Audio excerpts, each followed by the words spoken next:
What's up, everyone? Welcome into another episode of the Friday Fix. I'm your host, Christian Williams, and I am here with Randy Hall. We are flustered. We just watched the funniest video that I've ever seen in my entire life. So I lost my voice a little bit, so I'm sorry for that. But Randy, dude, how are you? Doing pretty good. I definitely cheered up after watching that video. Shout out Zach Patrico for always making those into my life and making it so much funnier. So Yeah, for sure. It's the funniest thing I've ever seen. So I'm sorry. Hopefully my voice comes back as we go. It's starting to feel a little better right now. So hopefully I don't cut out or squeak or do all the stupid shit that I normally do. Exactly. We are here for another episode of the Friday Fix, and this week we are talking about the Minnesota Vikings. So I'm sorry, Jeff. I know that you really want the Bills to win. We'll get there. You gotta push it to all your Bills fans, but we're hoping that the Bills win before the end of it. We only have how many of these left, Randy? Not a lot, man. The weekend before the draft, I actually have a bachelor party down around where you are. So I will not be doing it that weekend. So we only got a couple more. So yeah, it's gonna be two more unless I get someone for that third week. So so we're down to the wire, and today like I said, we're talking about the Minnesota Vikings. But before we get started, make sure you guys go subscribe to the podcast on your favorite podcast app. Just search The Cut FFB and hit subscribe for us. Maybe leave a 5-star review if you like us. Follow us on socials at The Cut FFB. If you're watching on YouTube, welcome in. If you're watching on Facebook, we can't see who you are, so sign your comments, please, so we can address you. And then if you're watching on Twitter, thanks for joining us again. If this is your first time joining us for the Friday Fix, just know that we go over everything. We go through the GM and coaching situation, the state of the team, the current cap situation. And this week, because free agency is pretty much completed, we are doing a 5-round mock draft, which is going to be a lot of fun. This is obviously the deepest we've gone on the mock draft. So I'm really excited. Randy, are you excited, dude? I was excited until I started putting how many picks the Vikings have in round 4 and 5, and I got a little sadder. But I guess we get to talk about a couple more people. So that's true. Yeah, we normally don't get this deep. I know I was talking about wanting to write a mock that was about this long, but after looking at it, maybe not. Maybe I'm not ready for that yet, but we'll see. I do have a lot of confidence in all of my picks when we get down to it, but let's get right into it, dude. So the GM and coach are consistent from last year. They're actually consistent for a very long time now. So the general manager of the Minnesota Vikings is Rick Spielman. It's his 10th season as the general manager, 16th overall. Randy, talk to me about Spielman. What's his background, and how do you think he's going to approach this offseason? Well, I mean, he's worked with various teams, ironically, all within the same conference, really. He's worked with the Lions, Bears, and Dolphins. Before the Vikings, like you said, he's been here 10 seasons GM, 16th with the team, background in scouting, free agency, draft preparations. Basically, he's literally done it all, so it makes for the perfect GM. He knows what needs to be done.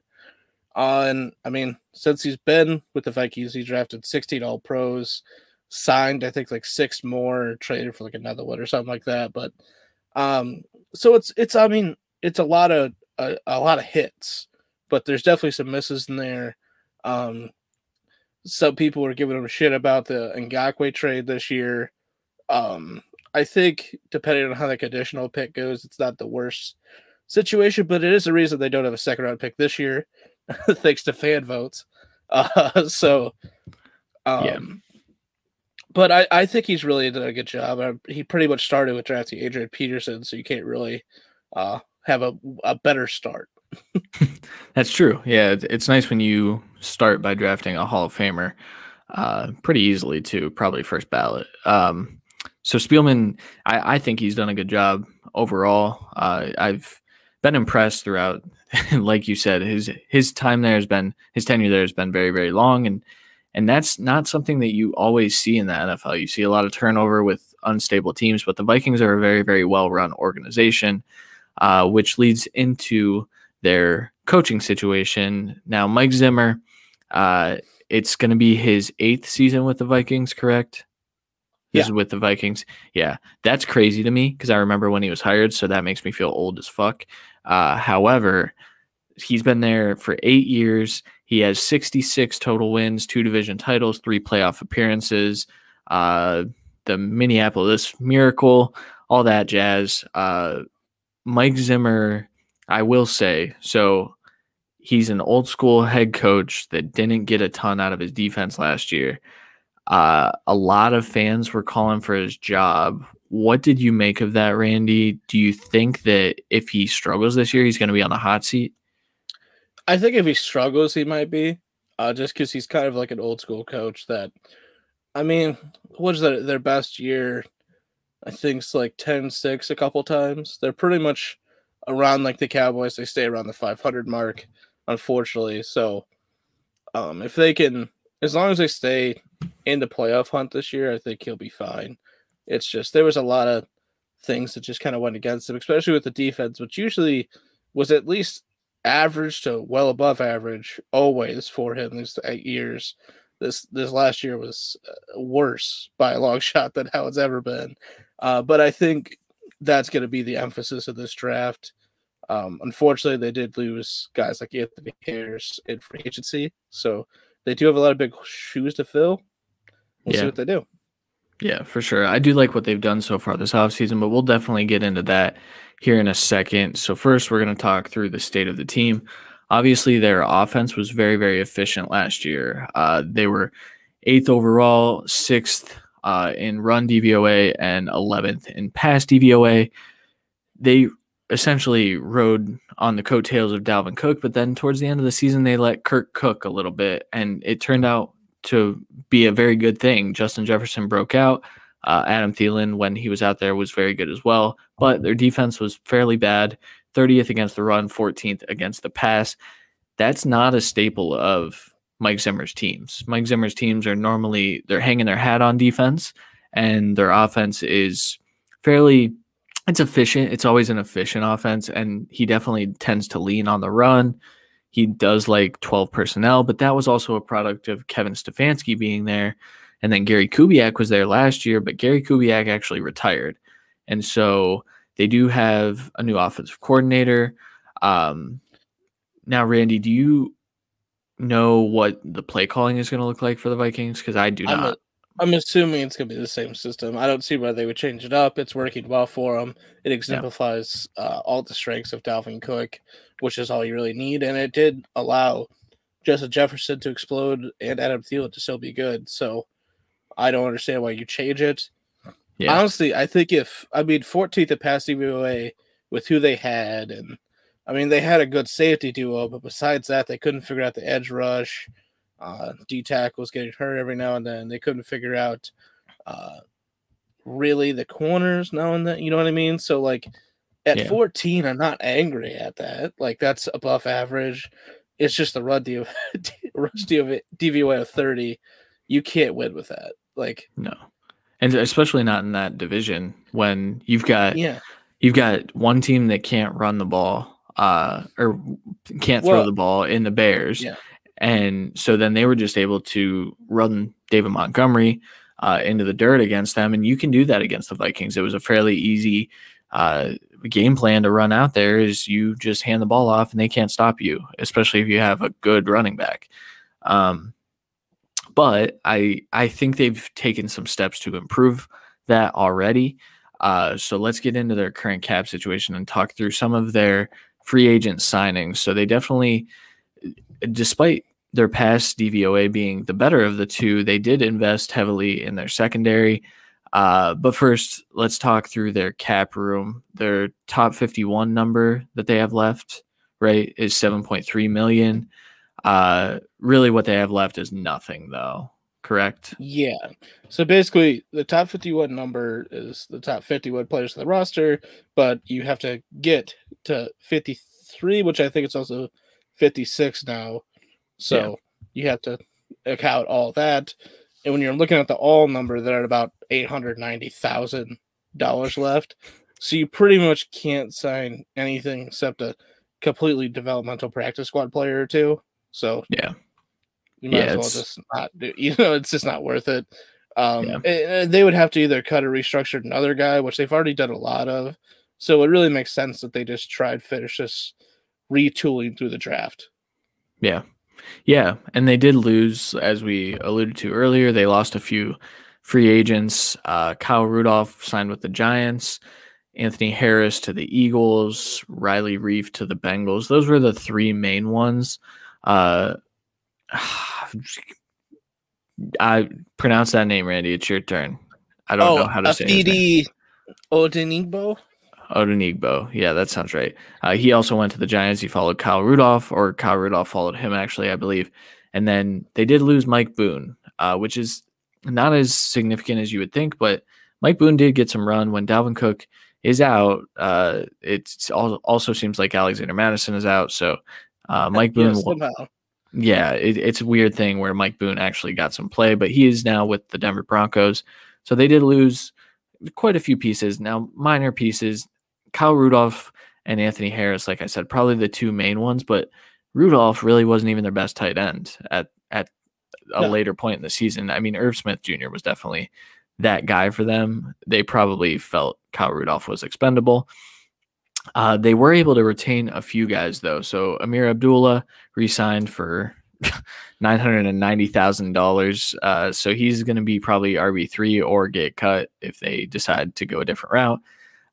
Chad Beebe re-signed. Dakota Dozier signed for 1 year, $1 million, and Rashad Hill 1 year, $2.3 million. They really didn't make it a priority to sign their bigger name free agents because those guys, in reality, other than Anthony Harris, got some pretty decent money. Anthony Harris seemed to take a pay cut to go to the Eagles, but he also had a rough year last year, so he's kind of betting on himself. Where they did spend money, though, was in free agency. So, Randy, talk me through the big name free agent that they signed. Well, yeah, the biggest name free agent. Well, arguably. Yeah, you can argue it. I'll argue, but Patrick Peterson, 1 year, $10 million. They followed that up with yet another corner returning in Mackenzie Alexander for 1 year, $1.27 million. Yep. They signed Xavier Woods to be kind of like a nickel and safety for them for 1 year, $2 million, basically. Brought in Nick Vigil to be a rotational linebacker for 1 year, $1.75 million.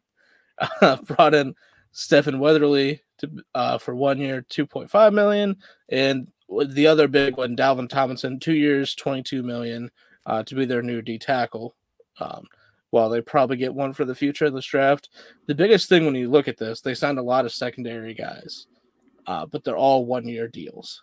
So Yeah. while they're going to be hole fillers for this year, and you'd have to assume that means that they are going to take shots this year and next year's draft to get younger at that position, safety and corner, and figure it out for the future.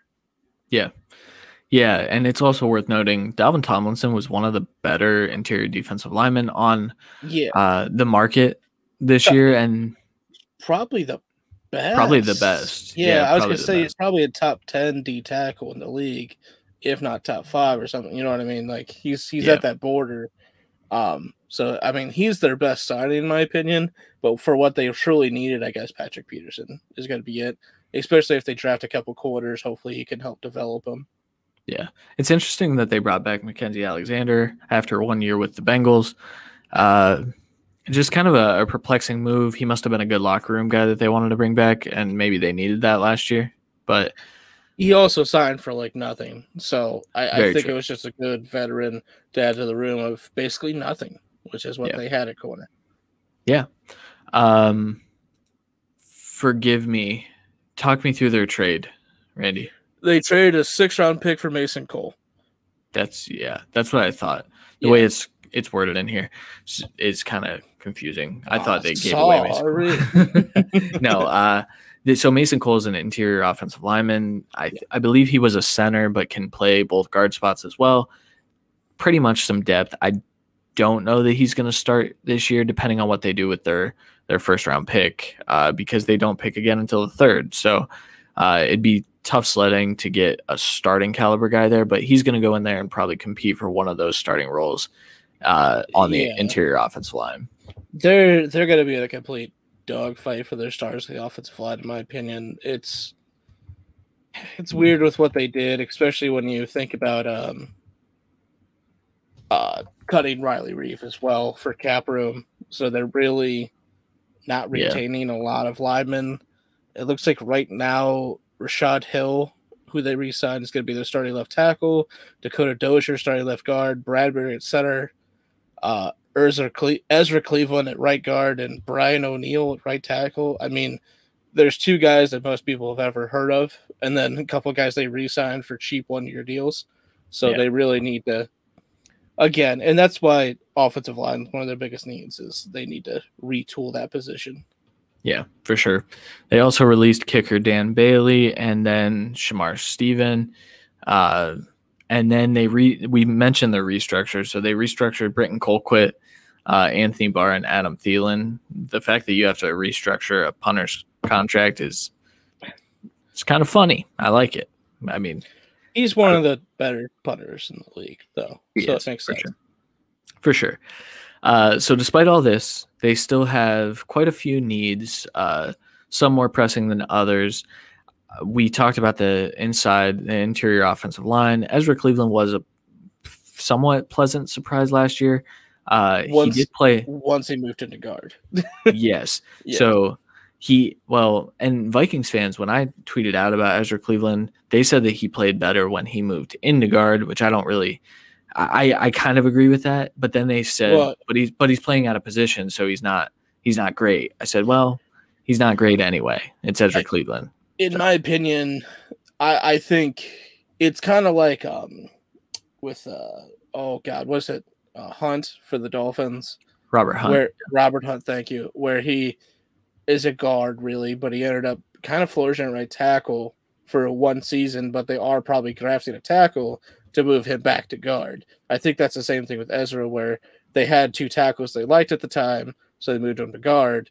Now they basically have no tackles, and he might move out back to guard, but we'll see. I mean, it's basically going to be a competition, best 5 win, I would assume. I think the only one that's safe is Bradbury. Yeah, that's right. I'd say Cleveland gets a spot. I just don't know where. Yeah, I agree with that. So then furthering that, they definitely still need a tackle. They could definitely use a starting left tackle at this point. They need safety help. They need edge help. They need another wide receiver, despite the fact that they don't. Well, we all know Chad Beebe is nothing, so they really need a developmental third wide receiver. It's the same thing with the Browns last year, where we were like, Higgins is a lottery. When they drafted DPJ, everyone was like, great, that's perfect. And it's worked out well. They probably should do the same thing again this year. I think the Vikings, it's the same kind of offense. They should continue to do that, take shots on a wide receiver, hopefully one pans out. And they like a certain style of one anyways. So yeah. And ultimately, I've seen some people mocking Jalen Waddle to them if he falls to the 14th pick. It doesn't make a ton of sense to me, though, because you've got Jefferson and Thielen, who they really win best from the slot. Jefferson can win from outside, so can Thielen. But Jalen Waddle is probably going to be a slot receiver. So then you've got 3 guys that are probably primarily winning from that position, and you only run 2 wide receivers out there most plays. They're one of the teams that relies on 12 personnel quite a bit. I would say Jalen Waddle is the exact same as though too, where he's probably more dominant in the slot, but he could win outside. And as he develops his career, I think he'll be more able to win outside, just like Jarvis Landry was and is now. It's the same exact shit. So yeah, for sure. And then despite the investments in corner, like Patrick Peterson isn't the long-term fix, so they need a corner. They could definitely use some linebacking help as well. They do need a quarterback. They need a backup, obviously. Exactly. Yeah. And then still bolster up the interior defensive line, and then they do need a tight end because Kyle Rudolph left. So with all that being said. With all that being said, we are going to start on our 5-round mock drafts. So these are going to go a little differently this time because they have 9 picks in the first 5 rounds, which is good for them. Problem is 6 of them come in on day 3. So they have 4 4th-round picks and 2 5th-round picks. So the picks they don't have the second because of the Ngakoue deal, which they then traded for future assets. I believe third and a conditional pick or something like that. Yeah. And now he's obviously a Raider. And then they forfeited their seventh rounder for financial cap. They were over the cap at the start of the league year in 2019, so they don't have the seventh round this year. Yeah. So they really only have, I believe, one, maybe two more picks after this, but Yeah. still. So you're telling me we should have just done a full No, mock draft for no, them? no. All right. Let's get to our first four picks here. So we're going to go back and forth like we always do. I will go first this time. I feel like I haven't in a while. So my first round pick for them. Now this isn't something that I don't think I've mocked this, but I wanted to play around with the idea of going edge first round. So I went with Azeez Ojulari. Listen, guys, this is my edge one. I think that a lot of people are coming around to the fact that Azeez Ojulari could be the best edge in this class. Obviously, there's Jalen Phillips there. He makes a ton of sense to the Vikings if they're okay with his medicals. The problem is I don't know if his medicals are going to be good. We don't know what Jalen Phillips' ceiling or really floor is in this draft. So I just went with the guy that I have ranked higher in Azeez Ojulari. He's definitely not the guy that they would traditionally like because of how he plays. He kind of plays like Ngakoue, and they obviously didn't see that as a fit. But I went with him here, get a younger guy, and maybe try it again. You're up. Okay, yeah, very sure. My first one, a guy I apparently just keep talking about, Christian Darrisaw, tackle at Virginia Tech. I think he could play left tackle day one. If you needed to play right tackle, I don't give a shit. He's a starting tackle day one. They need at least to draft one this year like that. And I think they need to draft a guard still as well. So, yeah, for sure. And then so we talked about they don't have a second round pick, which is definitely unfortunate with all their needs that they still do have. But the third round pick, Haikoda, third round pick, Quinn Miners, the guard out of Wisconsin Whitewater. Now, guys, I don't even think he's really going to be here in the third round. I do think that he is a second round player. We're going to see what the NFL thinks about a Division III player very, very soon. But Quinn Miners is a guy that would definitely slide right in and probably start at right guard for them, in my opinion. And you would kick Ezra Cleveland out to right tackle at that point. If nothing else, he could come in and compete. It makes some sense to me. What do you think of this pick, Randy?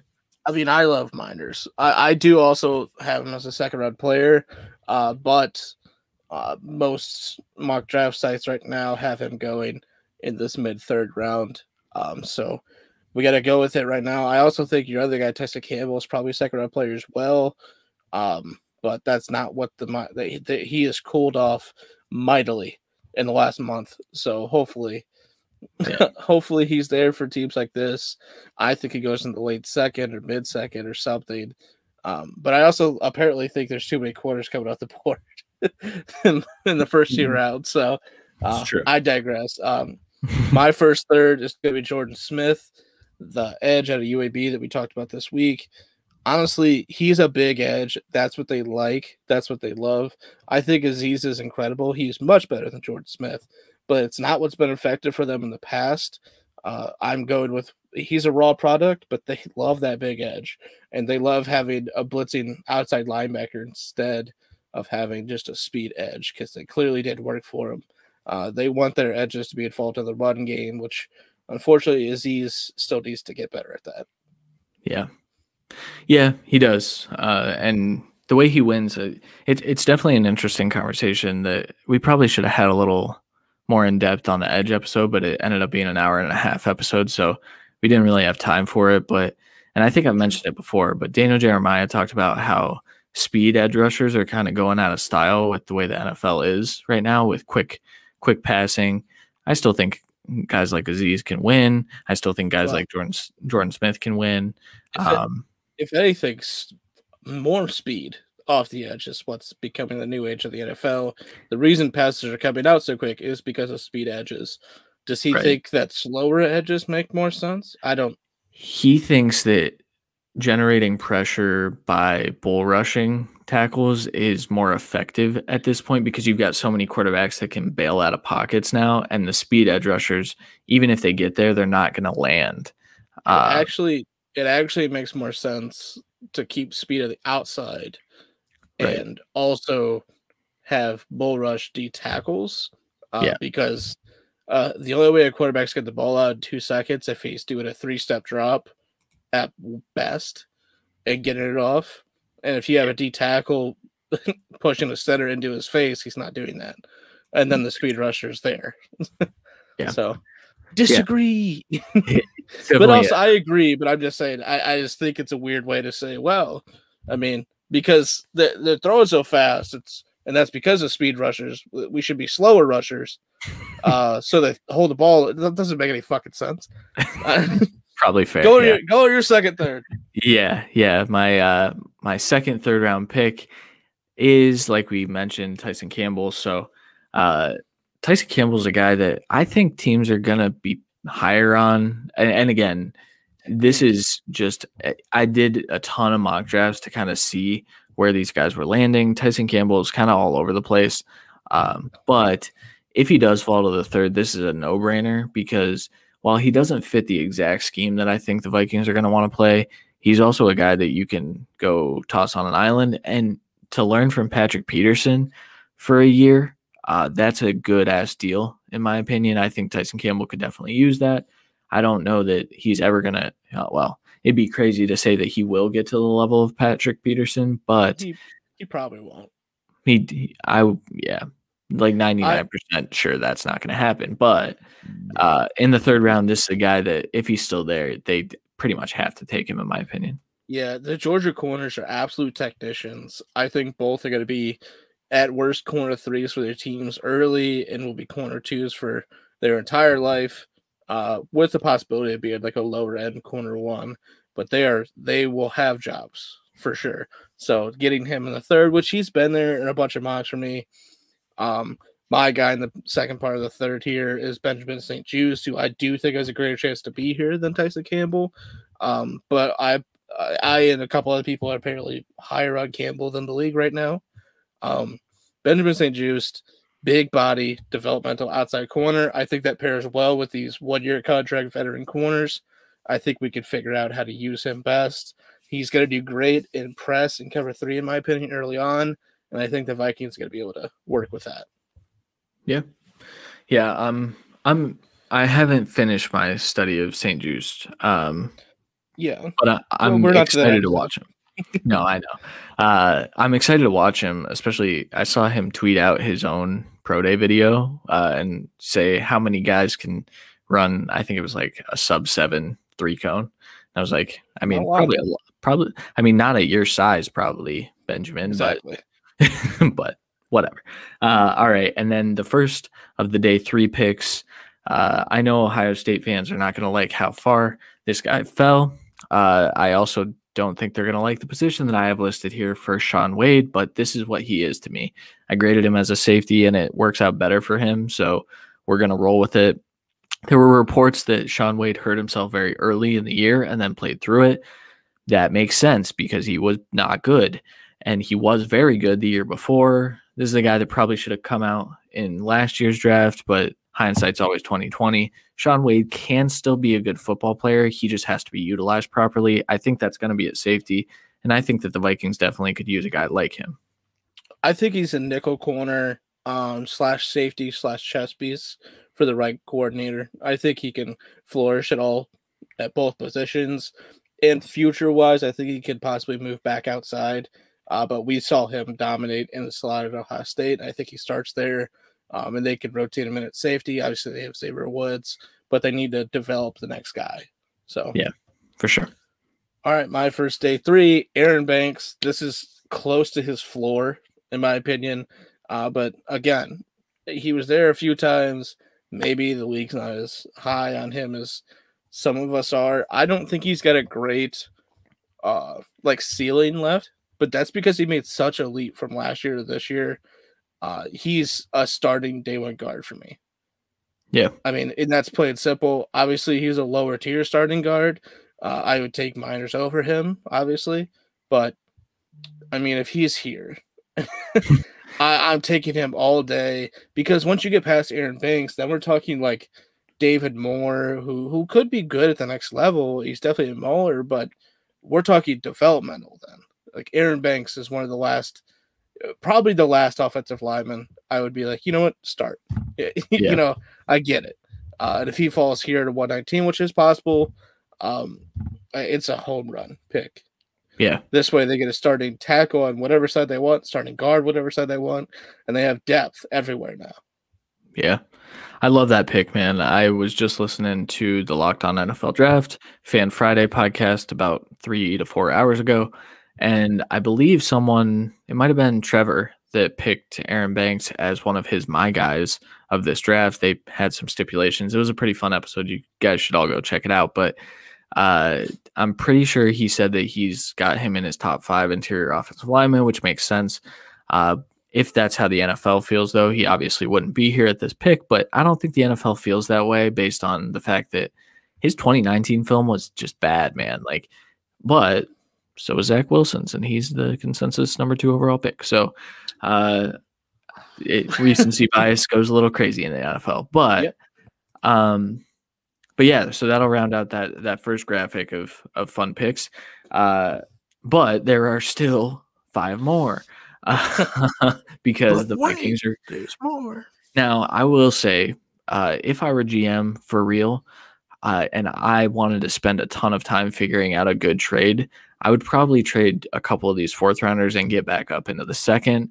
I didn't do that because I don't know how to value that, and I don't know how the Vikings will value that. Hey, let me just point one thing out here. The Patriots have made an absolute living on getting a dick ton of 4th and 5th round picks and hitting on 1 a year or 2 a year. That's true. So this is the best way to do it. I think they hit on pretty much everything we pick here. Yeah.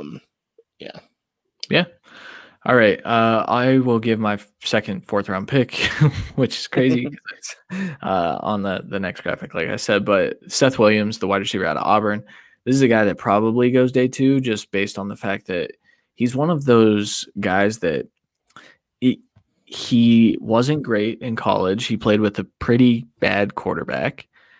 He also flashed crazy potential. He's got alpha mentality. If I've ever seen it too, like this dude will catch a ball, very easy catch, didn't really do much to do it, and then just start talking shit. Some people love it. I like it. I think it's going to get him into trouble. He definitely got a few penalty flags thrown. But I think that mentality is what you need to be successful in the NFL. And this being a day 3 receiver that doesn't need to start right away, but could definitely rotate in. I'd rather have Seth Williams than Chad Beebe. I know that. And so at this 2nd pick in the 4th round, it was a no-brainer to go with Seth Williams. Yeah, I completely agree with Seth Williams. I just kind of waited at the position slightly longer because I went with a tight end that this is probably middle towards the end of his range, but Kenny Yeboah, we've talked about him at length on the show. Very good developmental tight end. Perfect to be your tight end 2 and learn and grow alongside Irv Smith Jr. Gives you yet another ability to be in 12 personnel and be an absolute weapon. Perfect fit. Yeah. No, I love that for sure. Yeboah, someone, Michelle Madzuk, tweeted about him today, called him a poor man's Kyle Pitts. I'm not there yet. I think that's that's not fair. I'll never be there, to be honest. He's more like a poor man's Brevin Jordan, which I could get on board with. Okay. Although I think Yeboah might actually be more athletic than Brevin Jordan after his testing numbers were bad. It took me a lot not to overreact to that one, but surprised you didn't. You know I love my overreactions, but no, I love Yeboah there. My next 4th round pick is Aleem McNeil. We just talked about Aleem, and I told Randy before we were recording that I was on a walk. I was walking my dog today, and I was thinking, man, I like Aleem McNeil a lot. I have to find a way to get him higher in my rankings because maybe not everything that he does is conducive to our grading scale, but that's because he's a one tech, and we do value pass rushing defensive tackles a fair amount just based on what we have our criteria set to. But Ali McNeil is the definition of a space eater. I'd be shocked if he's here in the fourth round just based Uh, on that. But there are, I mean, the NFL feels the same way we do in terms of they need guys that can penetrate the middle of the line and get to quarterbacks. Ali McNeil does not do that. He will no, not do that. he. I would say he's above average pass rusher, but his explosion and speed are average at best. So I mean, he truly just wins with power. He's really good. I think the only way he goes in the third is if it's truly to like a dire need one tech team and a bunch of other D tackles went the second or early third. I Yeah. just don't see that really happening. I think he's here in the fourth. Probably, maybe you have to take him at 125 instead of 134, but I'd love the pick. They definitely need a developmental D tackle.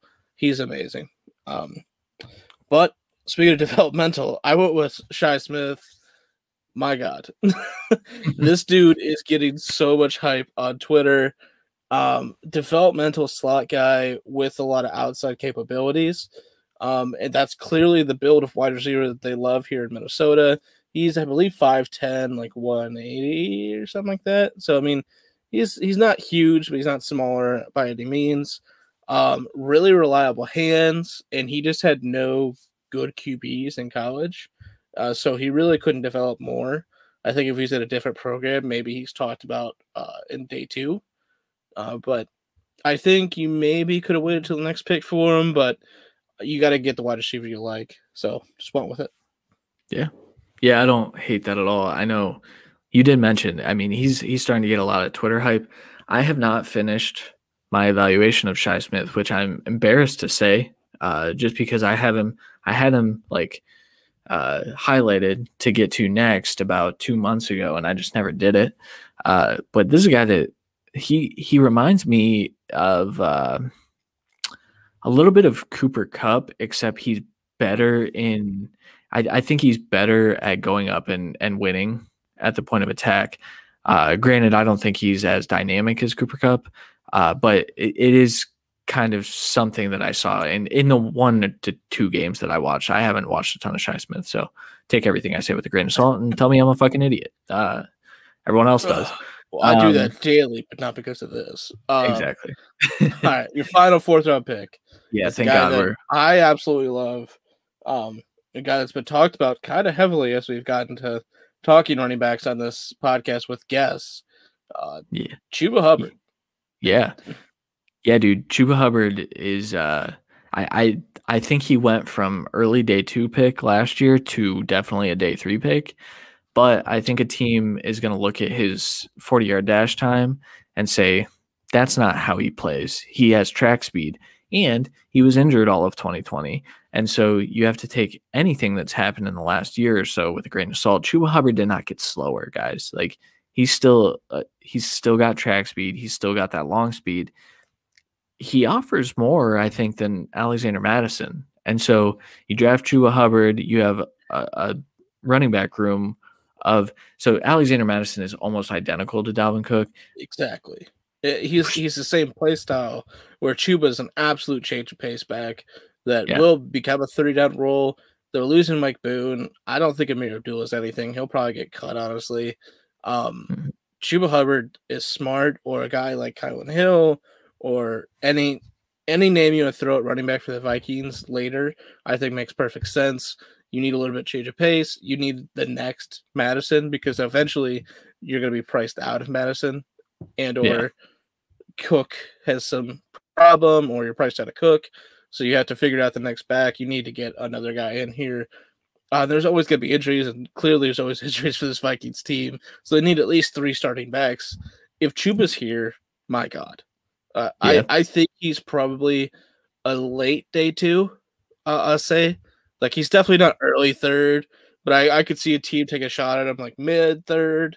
I think his value is probably like late third. You know what I mean? Like, when your value is like late third, early fourth, teams could take a shot at you a little bit earlier because they need the back. Or there's plenty of teams like maybe the Jets that'll end up waiting and waiting and waiting and just bite on Chuba because holy hell. Yeah. But Well, yeah, I absolutely love that for the Vikings to be their heir apparent to the backup role or the change of pace pack. Eventually, maybe trading Alexander Madison because Chuba is so good. hopefully. And like Anthony Corrente said when he joined our podcast on Tuesday, you don't stumble into 2,000 yards. Like Mm-mm. Chuba Hubbard is a very good running back. We haven't seen it in a while, but he still is. It's still in there. So Yeah. uh, All right. you're up.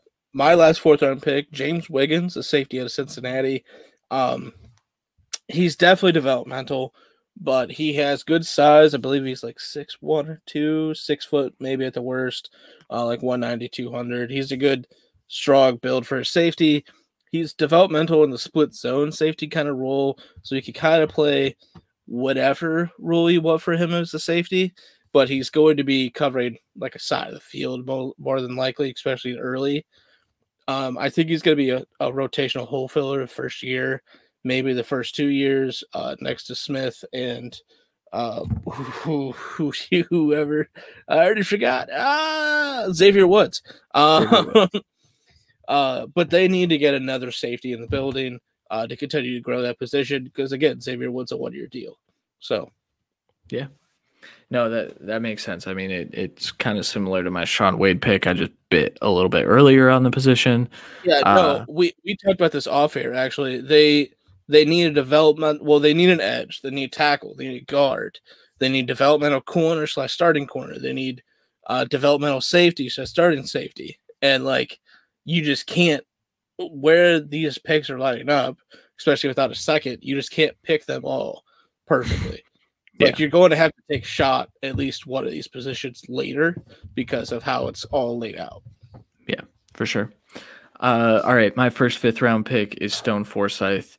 This is a guy that I believe Lance Zierlein has ranked in his top 6 or 7 offensive tackles, offensive linemen in general. He is just over the moon about this guy.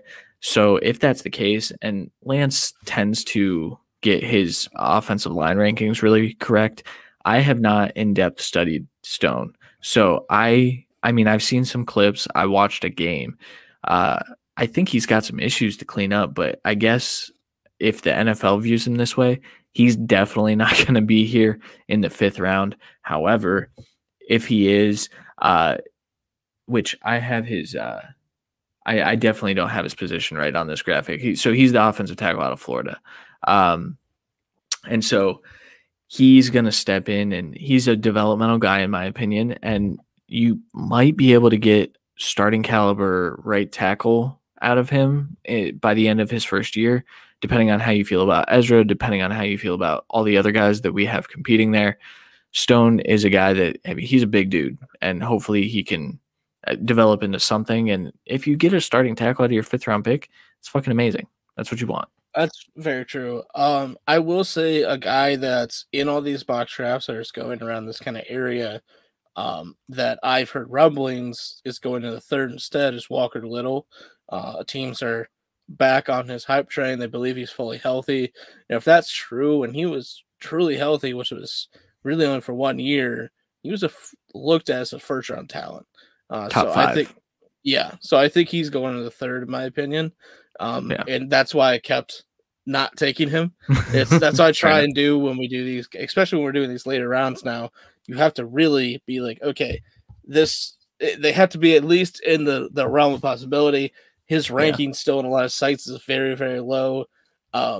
If it's the same kind of case with Stone, where people are going to start jumping on that hype train and really diving into his tape more, because he was way down the list. A lot of people probably haven't looked at him yet. I know I haven't studied him nearly enough to really comment on him, but if he can get some traction, 5th round is for sure the range, if not earlier. So, all right, well, my first 5th round, Ambry Thomas, the corner from Michigan. Honestly, early on for sure, he's going to be most effective in press. I think you could play inside and outside with some good coaching. And when you have, again, Patrick Peterson there, this is just another body. Worst case, he's going to be a special teamer for you first year. But I'm just trying to take shots on the corner position because Yeah, there's a good chance after just this 1 year, uh, Xavier Woods, Patrick Peterson, and Alexander are all gone, and then we're back to square one with it. yeah, And the way I have it now, you have St. Just and Thomas to help that depth. Worst case, you still sign a big free agent, but we'll see. yeah. No, I like this pick, and it is worth noting that Cam Dantzler is probably going to be their starting slot corner for a while, but you can't really toss him outside. He just never had the foot speed in the first place. Yeah, and Uh, I truly don't think we've seen enough from Dantzler last year to really warrant saying he's the day one starter. it's But I fair. do think he probably will end up. I mean, worst case, he's going to be rotational, but they really need to just inject life into the secondary youth and Yeah. figure it out. That made me remember how low I was on Dantzler compared to some. Some people had I know, first right? round grades on him last year. That Yeah, was wild. definitely not. Yeah, definitely wasn't for me. All right, and then my final pick of our mock draft here is Quentin Morris, the tight end from Bowling Green. This is a guy that I've been talking about for a while, and Quentin Morris actually, I mentioned Brevin Jordan earlier. Quentin Morris actually ran a faster 40-yard dash than Brevin Jordan. And if you don't know, No, I uh, know. well, yeah, that too. But 40-yard dash times are actually pretty indicative of how well a tight end does at the next level, especially for Well, fantasy football. I was going to say Um, it depends on the style of tight end, but for Quentin Morris' style, it definitely does. yeah, this is a guy that can line up in the slot for you, but he is really good in line. So Quentin Morris, you get probably your tight end two at this point. With losing Yeah, Kyle Rudolph, he's definitely not going to overtake Irv Smith, but Quentin Morris could see the field. This kind of reminds me a little bit of, like we talked about, the Harrison Bryant pick from last year, where it's a smaller school. It's bigger than what Harrison Bryant was at, but just a guy that gets kind of overlooked. And then Harrison Bryant ended up being one of the best rookie tight ends last year. I could definitely see that within the realm of possibility for Quentin Morris. yeah, I'd say worst case it'd be like Hunter Bryant, who was the same thing, just did people didn't care about, and he ended up becoming a good tight end too for the Lions, correct? Yeah, Yeah. alongside uh, obviously TJ Hawkins is the starter, but he's going to carve out a role in my opinion. But he again, it's the same thing. I think he could play at worst special teams for the team first year. And when you're in the fifth round, that's what we're looking at. Yeah, I pretty mean, much. you're looking at potential starting down the line, but you're looking at special teams for sure. Um, Fillers. and a filler for sure to finish. I went Drake Jackson, a guy that you actually like a little bit more than me. I think he has potential to be a starting center in the NFL. I think he's going to need to develop that for sure. I also think he is a more developmental guard than center for sure. Like he needs a lot more work because he's never really played it, at least at a very competitive long term level. So I think it's kind of a good fit where they have their two centers right now. This way, he can be your third string, kind of like scout team center, but also develop as a guard to possibly compete next year for a starting role. I doubt he competes this year with how many people they have on. But again, it's the same thing. They have a lot of 1 year depth pieces. So it makes sense to keep taking shots and helping to get depth at the position, worst case. Yeah. Best case, he's your starting right guard, left guard in a year, 2 years. Yeah. Probably. Yeah. Because He would I probably, don't because he's not beating Bradbury out, but nor Dozier, probably. But the right guard's wide open, I think. I don't. again, Dozier's on a 1 year deal. That's my thing. It's true. Yeah, that's true.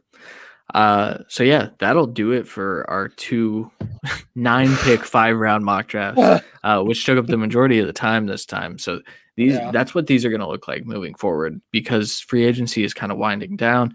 There are some big names still out there in terms of like Yeah. secondary players.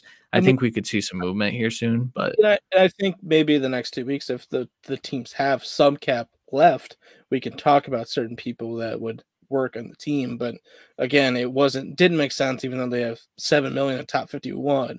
It made no sense for us to sign 3 people and then them no, have to restructure someone else just to sign those 3 people.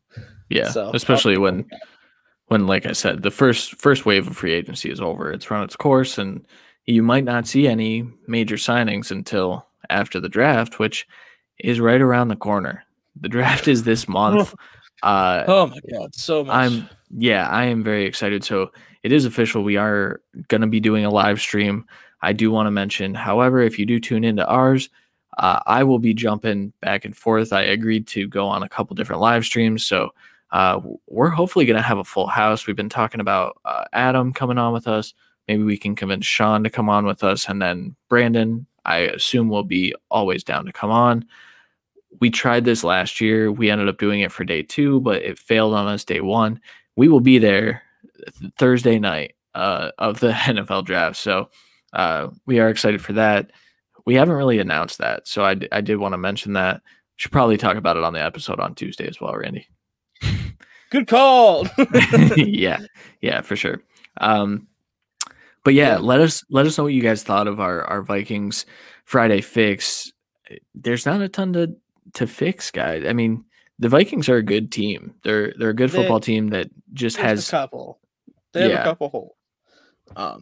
But like we said, the biggest thing for the Vikings is fill a couple holes, obviously, but they really need to inject this team with some youth and some depth and some competition. Really, yeah. They signed a lot of 1-year veteran deals. I mean, you can't continually do that. So yeah, it's very true.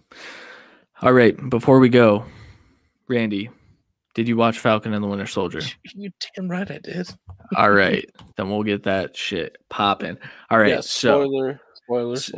Definite spoilers. All right, so what's the city called? I don't want to mess this up. Madripoor.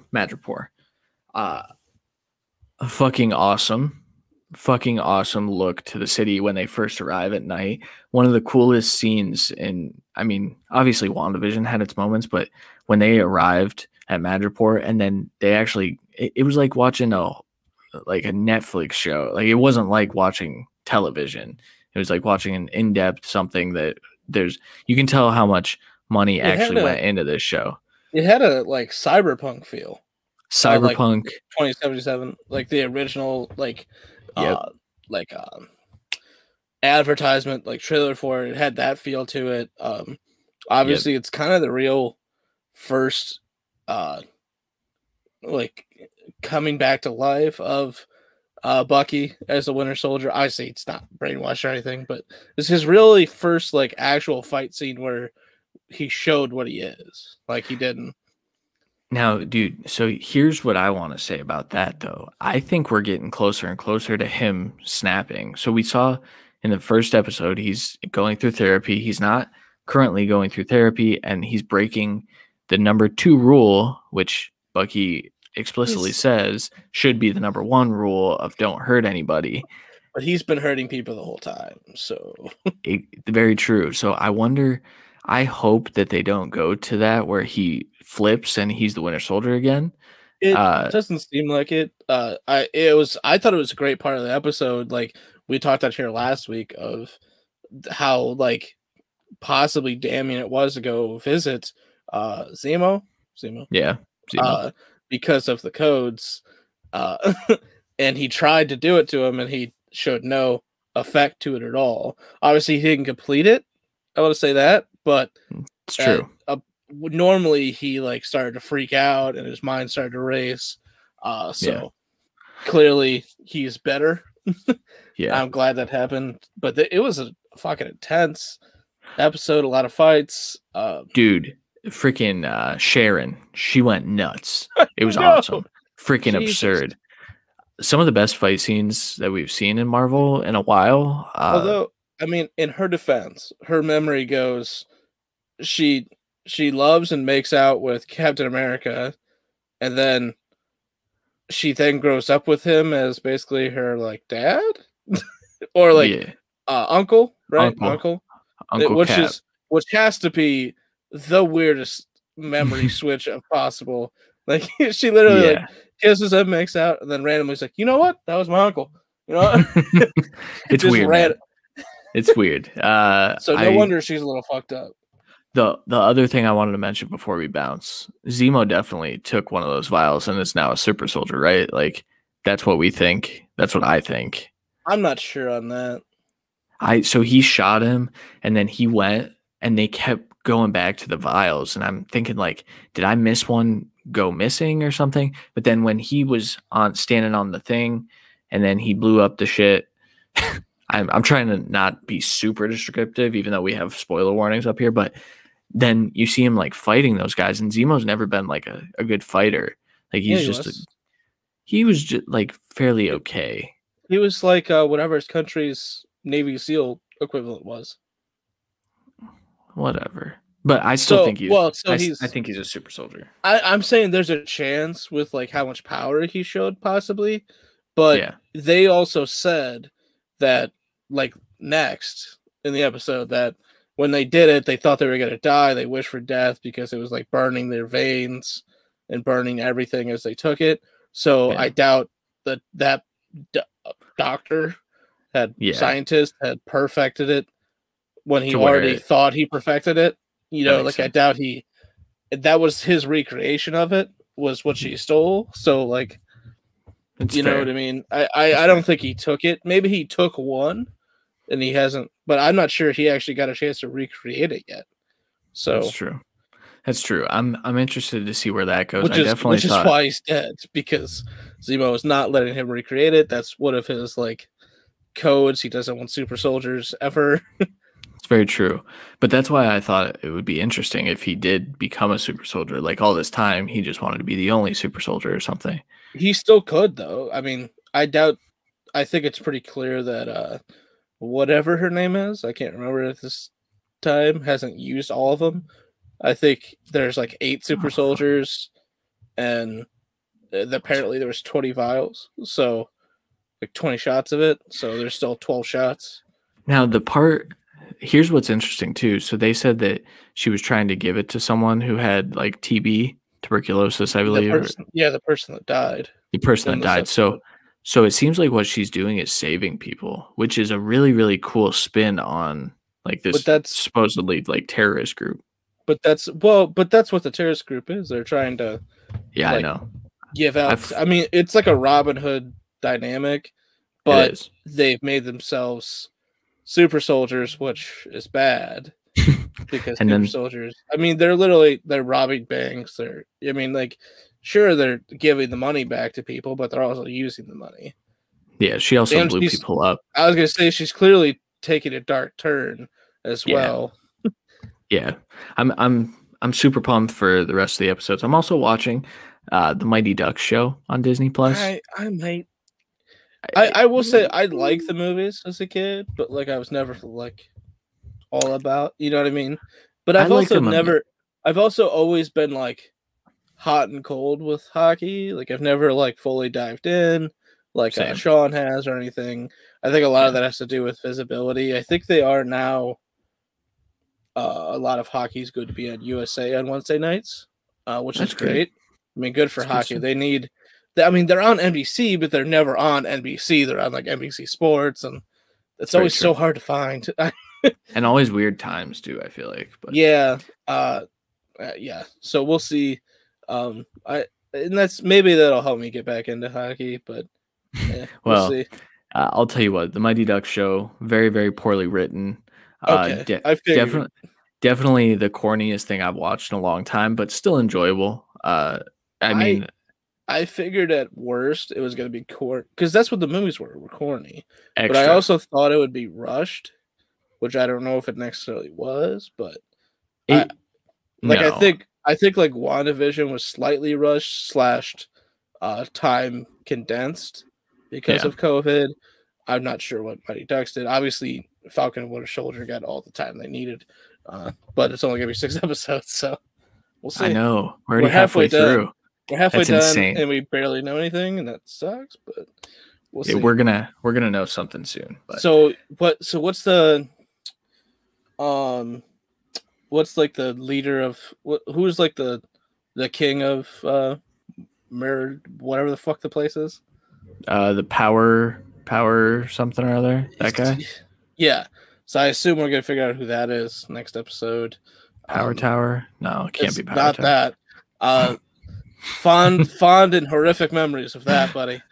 I know. Oh All my right. god. We're gonna get out of here because I have to go play some Madden and stuff. Oh, shout out to Jeff if you're watching. If you come back and watch this, he won a Madden thing I saw today. They simmed and he won the Super Bowl with the Bills. So congrats, Jeff. Randy will also get congrats probably next week because we'll be done with our Super Bowl and he'll kick my ass. So what? That never happens all the time. Should be fun. Yeah, I'm on a warpath with that team, buddy. That's true. That is true. All right. I'm going to go play my playoff game so we can get to that and report back next week for you guys. What's it like to play in wildcard games, by the way? I never know. It's not fun because I always fucking lose. It's the worst. All right, dude. Do you have anything else to add? No, man. No. Oh, I guess happy holidays for those celebrating Easter this weekend. So yeah. I forgot that. That's the third time I've forgotten this week. I know. Happy holidays. Linebackers, corners next week. I believe we're sticking to the 2 shows and a Friday fix, which thank God. And then safeties to finish it and something after. I'm not quite sure exactly what we're going to do with that. And then we have a mega mock with at least Brandon, possibly Adam, possibly someone else, which is at least 3 rounds. And probably 2 episodes. So that's pretty much our schedule up until the draft with 2 more Friday fixes as well. So that's it. Draft guide out by I'll give you guys a date right now. I will pull up my phone and I will tell you guys. This is ballsy. We have not discussed this. We haven't. So right now is the 3rd. Our safety episode comes out on the 12th. We will have 13th. the draft. Yeah. 13th. We'll have the draft guide out to you by Friday the 16th. Okay. That's the goal. It's almost done. We just have write-ups to do. We have a lot of comps to do. We have some stats to input, but almost entirely created. Again, guys, this is going to be something that we hang our hats on. We're super pumped about it. Next year, it's going to be even bigger. We're going to get started on that literally the day after the NFL draft. Pretty much. So yeah, you've got a lot of things to look forward to. Also, I should announce that I'm not going to announce it yet. We might have a major guest coming on here soon. So excited for that as well. We always could have a major guest on soon. That's how fair. It always feels like. I'm DMing right now though, so it's not confirmed yet. But we'll slide on through, Mr. Clean. Let's figure this out. We are. All right. Well, we will talk to you guys on Tuesday for our linebacker episode, which is going to be super exciting. Until then, though, like Randy said, have a good holiday. Stay safe. Eat a lot of food. If you eat a lot of food, I eat a lot of food, and I'm going to go eat some food right now. So for Randy Hall, I am Christian Williams. We will talk to you guys next week. Later.